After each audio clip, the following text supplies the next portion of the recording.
Okay, we have is this a new segment, Josh? Cozart's Capture? Sure. Why not? Yes. Why not? I love it. I take so many photos, especially on my walk into work, and this is the prime time to get those cameras out and about as the fall colors are really starting to pop here across the Pacific Northwest. Especially with those foggier mornings, it really allows the vibrance of the colors to start to show through. Now, we are seeing some of our trees come to an end as they become bare. We're talking about the ash trees and also the locust trees, but it's the oaks and the maples that are really starting to get underway, along with a lot of the sweet gums as well. Now, over the next week or so, much of the central and southeastern sections of our state expecting to kind of dwindle with our peak fall foliage. So seeing a lot of bare trees here across much of our state. But for the I-5 corridor, including the Portland, Vancouver, and metro area, that's where we expect to near our peak fall foliage if you haven't already started to see it in your neighborhood. 48 degrees, making it feel like the autumn season with most of the cloudy skies. Winds out of the west at about 7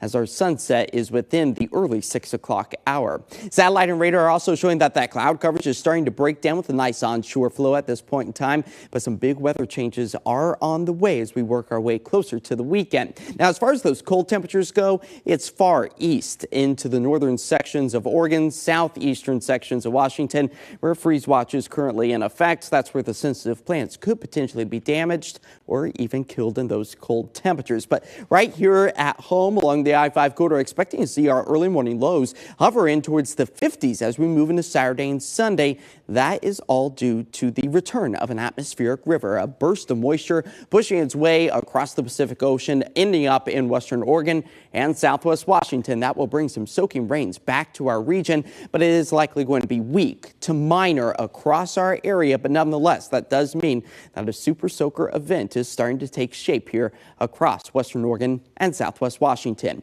We'll time it out here with our futurecast, seeing those clearing skies for this afternoon, maybe some high thin cirrus clouds to filter out some of the harshest of the sun's rays as we keep that cloud coverage for the start of the day Friday. A little bit more sunshine by the afternoons. Those winds become quite gusty, and then there you go. The wet weather starts to push its way back in late Friday through the overnight hours and into Saturday, and then it's pretty much rain as far as the eye can see, helping to fill up those rain gauges in many cases, closing in at about an inch and a half from Saturday to Monday, and the rain chances still remain well into next week as significant heavy mountain snow is possible Tuesday, Wednesday, into Thursday of next week. Today, right here in the city, 59 degrees. That's our end goal. We'll see increasing clouds tonight as temperatures hover into the low 40s, but those wind gusts becoming close to about 30 miles per hour come tomorrow morning. So if it's trash day, make sure those trash cans are secure along the curb. 7-day forecast. There you go. The winds of change usher in that atmospheric river Friday into Saturday. Boy, is it going to be a super soaker event. Sunday, Monday, dropping those daytime highs into the mid-50s as we stay pretty much wet through the middle of next week. Wow. Okay, so Friday is if it's trash day for anyone. Yes, especially in the early morning hours. It's going to be quite breezy out there. Yeah, we're always the house, so ours is Monday, but we're like just stuff because I have it packed too full. So, yeah. All right, we'll be right back. Stick around.